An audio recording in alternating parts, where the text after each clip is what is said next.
Hey, what's up people? Tony here, and welcome back to TTBurger Game Reviews, and today is the day where we reach our 100th episode of TTBurger Game Reviews, and it's been a long time coming here, and I'm happy to say that we finally reached our 100th episode. And I said I'd be doing something special for episode 100, and you're probably all wondering, what am I going to be doing for episode 100? Well, we're going to be taking a look at the game series that starred Sony's Mascot in North America of the 90s and stuff. And that series we're looking at is the Crash Bandicoot series. And this was requested for me to review by a good friend of mine called HHHaircutter95, I'm going to call her, who's a big fan of Crash Bandicoot and wanted me to review this series, so I saved it for episode 100 because since he was Sony's Mascot of the 90s, I saved it for that. So, HHHaircutter995, I hope you enjoy.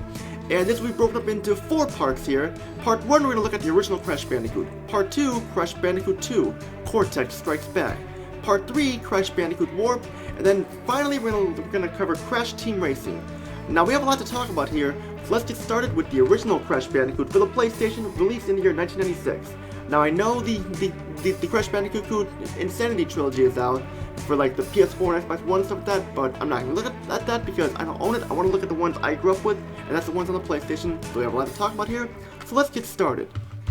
Now, Crash Bandicoot was pretty much the Mario of the PlayStation. It was a 3D platform, and he pretty much made himself popular starting with this game and stuff. And it's a 3D platform, like I said, and for the most part, for the first game, it's a good game, definitely. But the game has not really aged all that well, and the game does suffer because of it. But it's still a good game, so it's definitely worth picking up. Now, let's get started with the story here. The story is simple, but it's good. The story starts off with the main antagonist, Dr. Neo Cortex, and his partner, Rio, as they're trying to use Crash Bandicoot as a test subject and stuff with his machine and stuff. But unfortunately, Crash Bandicoot was a rejected test subject, and they try to go after him, and he escapes out the window and falls down. But there is another problem though. His girlfriend Tanya is being held captive and used as a test subject, and it's up for Crash Bandicoot to save her and stuff. That's pretty much the story. It's a simple story. It gets the job done. That's all you need to know. There's not really much story to aside from the opening cutscene stuff, but it gets the point of what you have to do. Rescue Tanya, your girlfriend stuff, and then there you go. That's basically what the story is. Now, getting into the game's presentation here, the game's presentation is good for the most part. I mean, it does seem a little flat comparison to like the other Crash Bandicoot games and stuff, but for the most part, the game looks good. I mean, it's just that when you compare it to the other Crash Bandicoot games, you can tell there were some improvements made after this and stuff. I mean, for the most part, it's great. The character models look great. The Crash Bandicoot model looks great, and the Tawny character model looks good and stuff. And backgrounds are really nice and stuff with some ambient sound effects and like birds chirping and stuff, and bugs flying around and stuff. I mean, the backgrounds look really nice. A lot of detail went into them. And it's like, it shows that the PlayStation was powerful to handle graphics like this, and they do a great job. Sound is okay for the most part. I mean, the voice setting is okay. I mean, the actors do a decent job getting the point across and stuff, and like there's not really much voice setting aside from the opening cutscene and stuff, so there's not really much to it. And if you don't really care for the voice setting, it's not really gonna be a problem for you and stuff. And I didn't really care much for the voice setting either way, so it was okay for me. Along with the music was just okay. I mean, like, I wasn't the biggest fan of the music, but it was okay for the most part, I'll say. In fact, my favorite part about the sound is when Crash dies and he goes, "Whoa!" or "Whoa!" And I know it's kind of weird to like that sound, but just when you hear that sound for the first time, it's really funny and cracks you up. Now let's get into the meat of this review here, the gameplay. The gameplay is good, but it does have some problems. Like I mentioned, this game has not really aged all that well and stuff like that, and it does suffer because of it.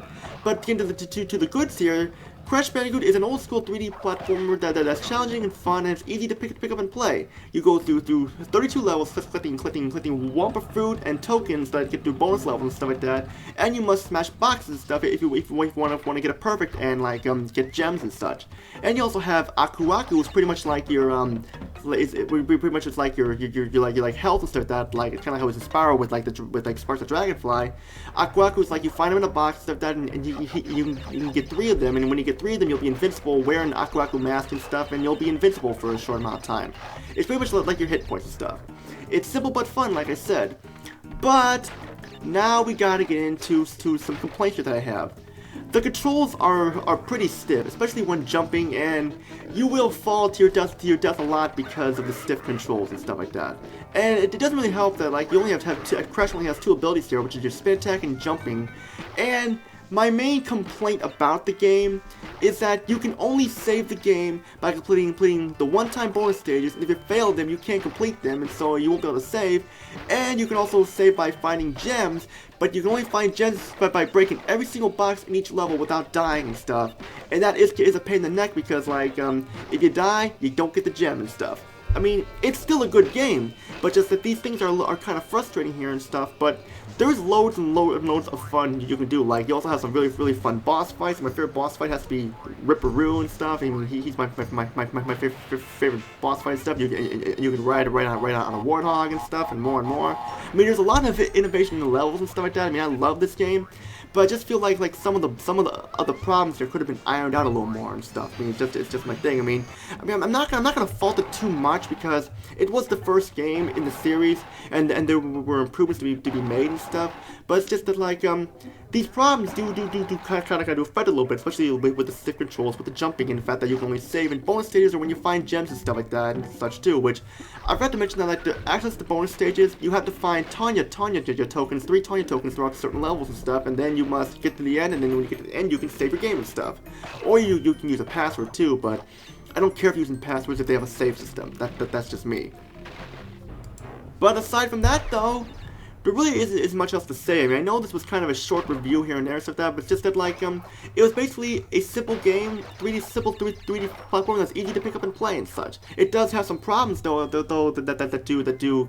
gotta take points off there and stuff. But for the most part, it's a great game. Definitely pick it up. I mean, this is what did Crash Bandicoot's premiere in the video game world, and it pretty much started a lot of people's love for the PlayStation because this was one of the reasons to pick up the PlayStation because Crash Bandicoot was definitely one of those games where you wanted to pick up. So what's my final verdict here? Well, if you can look past the problems here with the stiff controls and the save system and stuff like that, then you got yourself a good game. I mean, the sequels do improve at that, but for the first game is definitely good. I mean, definitely pick it up if you can. I will be taking some points off though for the problems I have with it, like with the stiff controls and with the jumping and how you only have two abilities, spin attack and jumping, and with the save system and stuff. But still a good game overall.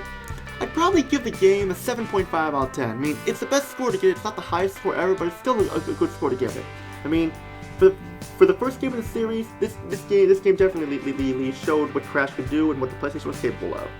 But that's it for this part. Stay tuned for episode 100 part 2. We're going to be looking at Crash Bandicoot 2, Cortex Strikes Back. And does this game improve a lot over the first game stuff?